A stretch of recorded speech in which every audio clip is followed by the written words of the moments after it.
आप सभी ओके होंगे। और आज की इस वीडियो में हम लोग बात करेंगे समावेशी विद्यालय के बीएड, बीटीसी, डीएलएड, बीएलएड के सभी के लिए टॉपिक है टेट, सुपर टेट। ठीक है, इसमें देख लीजिए आप। सबसे पहले एक टॉपिक मैंने लिया, इसमें मैंने ये इंडेक्स बताया कि आप लोग इसमें ये चीज़ पढ़ेंगे इस वीडियो में। समावेशी विद्यालय की अवधारणा, कंसेप्ट ऑफ इंक्लूसिव स्कूल, समावेशी विद्यालय की आवश्यकता यानी नीड ऑफ इंक्लूसिव स्कूल, समावेशी विद्यालयों के उद्देश्य क्या है। उसके बाद देखेंगे आधुनिक युग में समावेशी विद्यालयों की भूमिका, role of inclusive school in modern time, ये स्पेशल टॉपिक होगा इसमें। उसके बाद देखिए ये भी अच्छा टॉपिक है, इसमें infrastructural facilities for inclusive education. उसके बाद हम लोग बात करेंगे शिक्षण और अभ्यास के लिए अनुकूलन दिशा निर्देश यानी guidelines for adaptation for teaching and practising.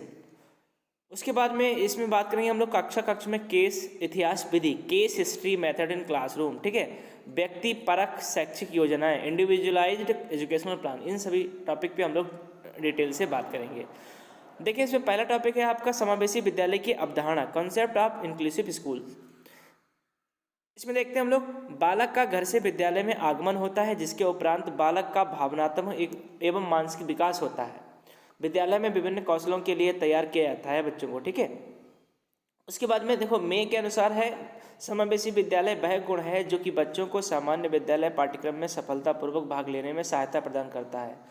उसके बाद हम लोग बात करेंगे इसके नीड की, कि क्या नीड है आपके समावेशी विद्यालयों की। तो उसमें सबसे पहला पॉइंट मैंने लिया है, इसमें इन विद्यालयों में समावेशी बालकों में स्वाभिमान की भावना जागृत होती है। ठीक है, यानी बच्चे कैसे होते हैं, स्वाभिमानी बनते हैं। उसके बाद में देखें, समावेशी विद्यालयों में समावेशी शिक्षा, मैत्री की भावना का विकास होता है। समावेशी विद्यालयों में विशिष्ट बालक विभिन्न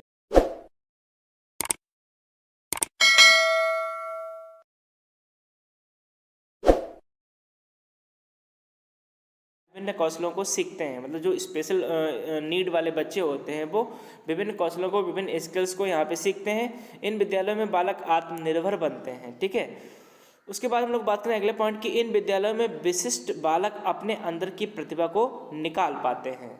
ठीक है, अब देखिए अगला पॉइंट, इसमें अगला जो आपका हेडिंग है वो है एम्स और ऑब्जेक्टिव्स ऑफ इंक्लूसिव एजुकेशन। समावेशी विद्यालय के उद्देश्य क्या है, किस उद्देश्य से इन विद्यालयों का निर्माण किया गया, वो देख लेते हैं हम लोग।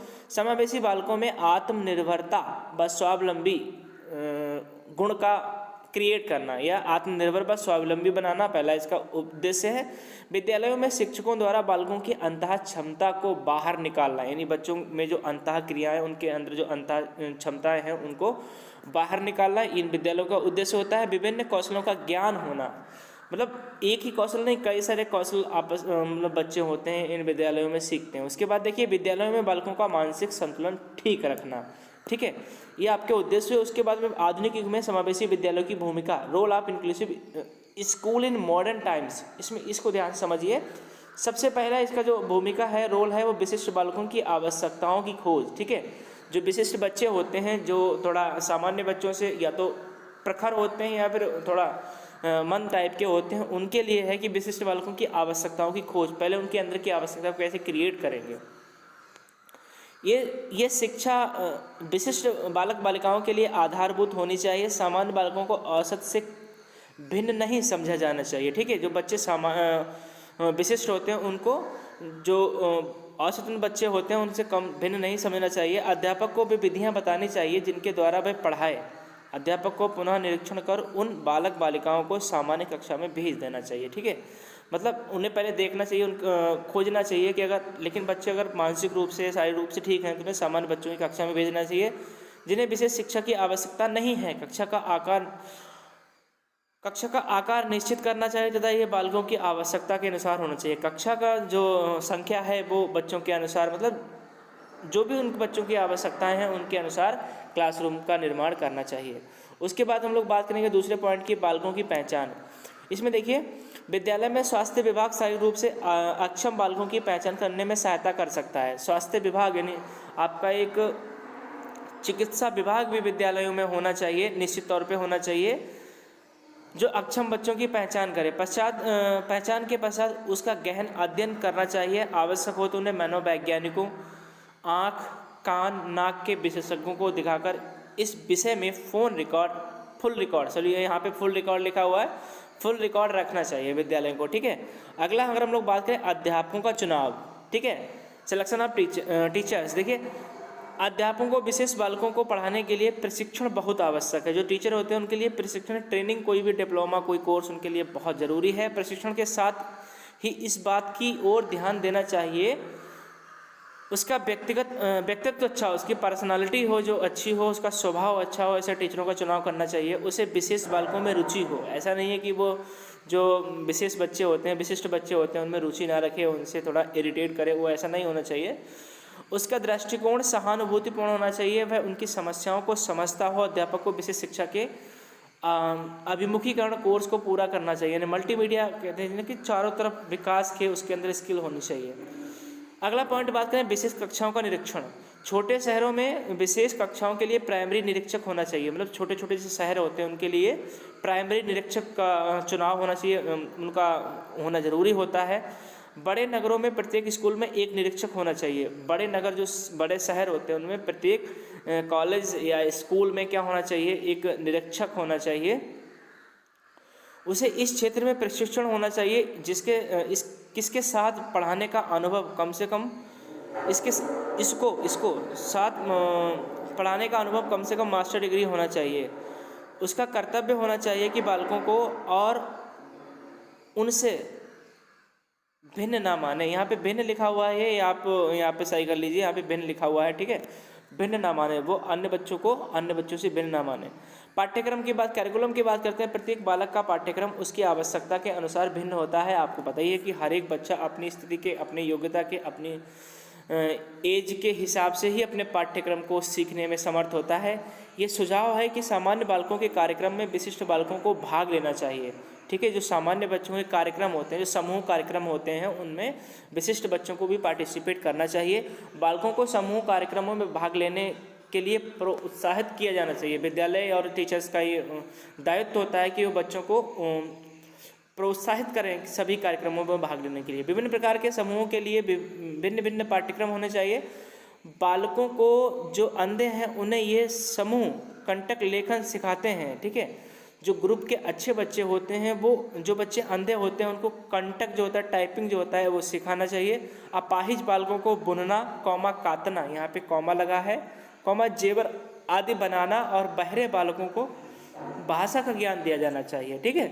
उसके बाद अगर हम लोग बात करें इमारत की, यानी बिल्डिंग की बात करें विद्यालय की, समावेशी विद्यालयों के लिए अलग अलग इमारत का निर्माण कराया जाए। इस बात का ध्यान रखना चाहिए इमारत उसी प्रकार की हो जैसी सामान्य बालकों की होती है। बालकों की समस्त अवस्थाओं का ध्यान रखना चाहिए, ठीक है। तो यहाँ पे हम लोग बात करेंगे अगले टॉपिक की। देखिए अगला टॉपिक यहाँ पे है बच्चों के नाश्ते का प्रबंध करना चाहिए। इसके लिए माता पिता की सलाह भी लेना चाहिए। बच्चों के स्कूल बस का भी प्रबंध करना चाहिए, ठीक है। इस तरीके से आपका, अब देखिए राज्य स्तर पर विशेष शिक्षा का आयोजन कैसे होता है, तो राज्य का क्या उत्तरदायित्व बनता है, ठीक है। राज्य का प्रमुख कर्तव्य है कि बालकों की आवश्यकता का पता लगाकर उनकी पढ़ाई की योजनाएं बनाएं, ठीक है। जैसे अभी इस समय कोई भी राज्य हो उसमें कि राज्य सरकार जो है वो क्या करे, बच्चों की पढ़ाई को ध्यान में रखते हुए कई योजनाएं चलाए। राज्य को प्रोग्राम का निर्देशन करना चाहिए। राज्य के जो सीएम होते हैं उनको क्या करना, या जो और राज्य नेता होते हैं उनको विद्यालय में निरीक्षण निर्देशन का कार्य करना चाहिए। प्रबंधित स्कूलों को धन से सहायता प्रदान करना चाहिए, ठीक है। उसके बाद हम लोग बात करेंगे प्रबंध का निरीक्षण सेवाएं। राज्य के इस क्षेत्र में उत्तरदायित्व अग्र प्रकार हैं, देख लेते हैं क्या है। कक्षा में भर्ती होने वाले बालकों की रिपोर्ट तथा प्रोग्राम के विषय में जानकारी प्राप्त करना चाहिए, ठीक है। दूसरा है बालकों को भर्ती करने के नियम, उनका पाठ्यक्रम, अध्यापक के गुण, कक्षा तथा कक्षा का आकार, कक्षा का विशेष सामान आदि निश्चित करना चाहिए, ठीक है। उसके बाद हम लोग बात करें मनोवैज्ञानिक व मेडिकल देखरेख के नियम बनाना चाहिए। जो भी आपके राज्य सरकारें होती हैं उनमें ये सारी चीज़ें होनी चाहिए। विशेष कक्षा के लिए अध्यापकों को प्रशिक्षित करना चाहिए। ये देखिए सेकंड पॉइंट दोबारा देखिए, बालकों को भर्ती करने के नियम, उनका पाठ्यक्रम, अध्याय के गुण, यानी बच्चों को कैसे एडमिशन लेना है, उनका कैसा पाठ्यक्रम बनाना है, ये सारी चीज़ें राज्य सरकार के अंडर में होती हैं, उन पर विशेष ध्यान देना चाहिए। अब देखिए अगला टॉपिक इसमें समावेशी विद्यालय के लिए ढांचागत सुविधाएं। इसको ध्यान से समझ लीजिए। Infrastructural facilities for inclusive school. समावेशी विद्यालय में विशेष सुविधाओं की आवश्यकता होती है, वे निम्नलिखित हैं। किन किन सुविधाओं की आवश्यकता होती है, वे निम्नलिखित हैं। सबसे पहले है विशेष विद्यालय, स्पेशल स्कूल। समावेशी विद्यालय के लिए विशेष विद्यालय होने चाहिए, क्योंकि उनकी अक्षमता का स्तर होने के कारण सामान्य रूप से प्रयोग आने वाली शिक्षण सामग्री से शिक्षित नहीं किया जा सकता है। उनके लिए प्रशिक्षण, पाठ्य सामग्री, सहायक उपकरणों की आवश्यकता होती है। कहने का मतलब है विशेष जो विद्यालय होते हैं उनमें सामान्य विद्यालय जैसे जो प्रयोग होने वाले शिक्षण सामग्री हैं उनका प्रयोग नहीं किया जा सकता है, उनसे हम उन बच्चों को नहीं पढ़ा सकते हैं। तो उनके लिए विशिष्ट जो उपकरण होते हैं उनकी आवश्यकता होती है। ठीक है, देखभाल की बात करें, लोग आफ्टर देखिए शारीरिक रूप से पीड़ित बालकों को दूसरों पर निर्भर रहना पड़ता है। जो शारीरिक रूप से पीड़ित बच्चे होते हैं वो किसी न किसी पर डिपेंड करते हैं, चाहे वो अपने सहपाठी पे, अपने अध्यापक पे, अपने माता पिता पे।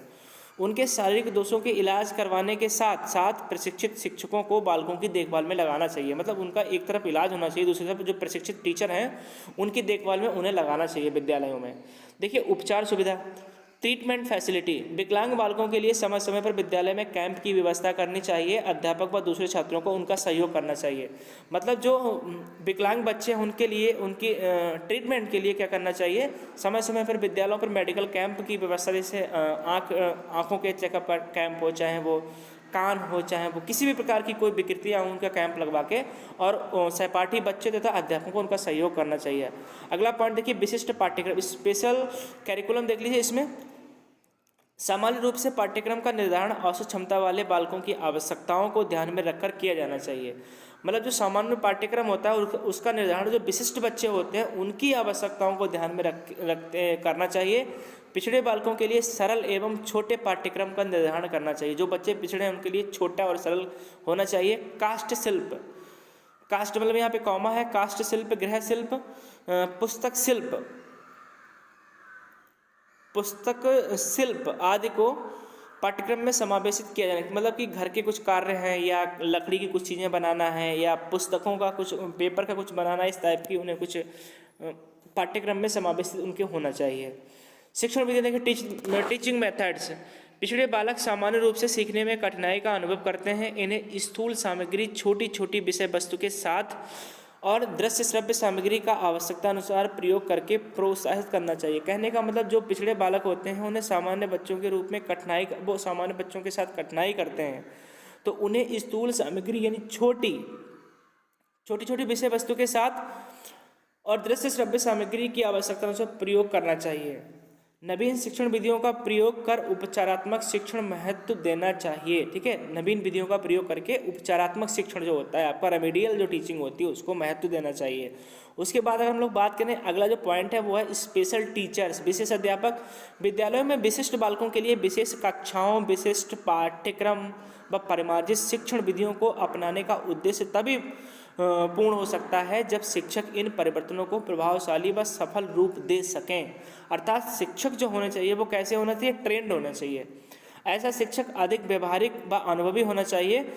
उसे बाल मनोविज्ञान का अच्छा ज्ञान हो, बालकों की विशिष्ट कमियों व कठिनाइयों को समझने की क्षमता व रुचि रखता हो तथा उसमें पर्याप्त धैर्य शक्ति हो, ताकि वे बालकों के लगातार असफल होने पर भी अपने आप को निरंतर सफल प्रयास के क्रम में लगाए रखे। मतलब ऐसा नहीं कि बच्चे असफल हो जा रहे हैं तो वो टीचर हताश होकर बैठ जाए और आगे प्रयास करना छोड़ दे, तो ऐसे टीचर नहीं होना चाहिए। ऐसे कि कितनी भी बार असफलता आए फिर भी उसको जो है मतलब बच्चों को प्रोत्साहित करते रहना चाहिए।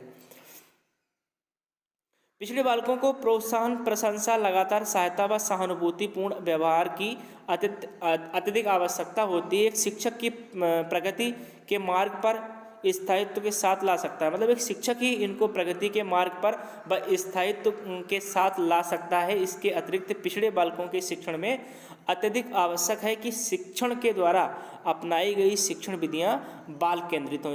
इसके अलावा एक और पॉइंट है यहाँ पे कि शिक्षण जो विधियां होती हैं वो सभी मतलब बाल केंद्रित होनी चाहिए। अगला देखिए आपका 7 जो पॉइंट है वो है आपका समय सारणी यानी टाइम टेबल।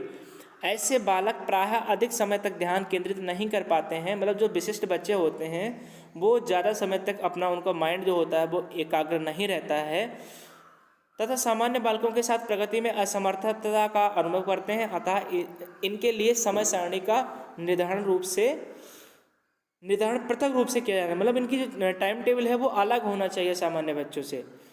ये समय सारणी लचीली होनी चाहिए तथा उसमें पीरियड छोटे होने चाहिए, मतलब जो छोटे छोटे पीरियड्स होने चाहिए इनके, कि यह बालक कभी किसी विशेष विषय समस्या को समझने व सीखने में सामान्य से अधिक समझ लेते हैं। अगर ऐसा होता है तो वो सामान्य जितना वो सीखते हैं उससे वो अधिक सीख जाते हैं। अतः कभी किसी विषय को निर्धारित पीरियड में पढ़ने में अरुचि दिखाएं। इसके अतिरिक्त समय सारणी बनाते समय इन बालकों की आवश्यकताओं के अनुरूप विभिन्न पाठ्यांतर क्रियाओं को भी उचित महत्व व स्थान समय मिले इसका ध्यान रखना चाहिए। मतलब पाठ्यांतर का मतलब होता है जो पाठ का बीच का अंतर है कि कितने समय के बाद हमें अगला पाठ पढ़ाना है, ठीक है, इन सभी बातों का ध्यान रखना चाहिए। अब देखिए एग्जामिनेशन सिस्टम में परीक्षा प्रणाली, कभी कभी दोष और परीक्षा प्रणाली भी बालकों के पिछड़ेपन के लिए उत्तरदायी होता है। मतलब कभी कभी जो एग्जामिनेशन सिस्टम होता है वो भी बच्चों को पिछड़ने के लिए मतलब एक रोल प्ले करता है, बच्चे उसके कारण भी पिछड़ जाते हैं। जैसे सभी प्रश्न पत्रों का पूर्ण रूप से आत्मनिष्ठ होना, परीक्षा में पाठ्यक्रम से बाहर की विषय वस्तु पर प्रश्न पूछ लेना, ठीक है, प्रश्न पत्र की भाषा का स्पष्ट होना, ये सभी इसके बीच में कॉमा आएगा। बालक को प्रायः उत्तर देने के लिए पर्याप्त समय ना मिल पाना, ठीक है, परीक्षकों द्वारा उत्तर पुस्तिका के मूल्यांकन से लापरवाही बरतना तथा सभी बालकों के लिए समान मार्गों का निर्धारण कर लेना आदि समान क्षमता वाले बालकों की उपलब्धि के आधार पर आंका जाना चाहिए। मतलब कि जिस बच्चे की जैसी कैपेसिटी है, जैसा उसका आईक्यू लेवल है, जिसे उसी कैटेगरी में रखा गया, उसके हिसाब से सारी परीक्षा प्रणाली होनी चाहिए कि कक्षा के सभी विभिन्न आयु वर्ग क्षमताओं वाले बालकों की उपलब्धि के आधार पर अंततः परीक्षक को चाहिए कि पिछड़े वर्ग की शैक्षिक उपलब्धि परीक्षा लेते समय इन सब बातों का ध्यान रखे। अधिक लिस्ट बनाए, सरल भाषा का प्रयोग करें तथा प्रश्न पत्रों से प्रश्न पूछें जिनको मैं कक्षा में पढ़ा चुका हूँ। मतलब एक अध्यापक जिनको उन कक्षा में पढ़ा चुका है सिलेबस को, उसी से उसे जो प्रश्न है वो सभी पूछने चाहिए, ठीक है। अब देखिए अगला टॉपिक आपका है इसमें शिक्षण और अभ्यास के लिए अनुकूलन दिशा निर्देश, guideline for adaptation for teaching and practising. इस टॉपिक को हम लोग, वीडियो लंबा हो रहा है, इस टॉपिक को हम लोग अगले वीडियो में क्लियर करेंगे। मिलते हैं अगले वीडियो में, टेक केयर।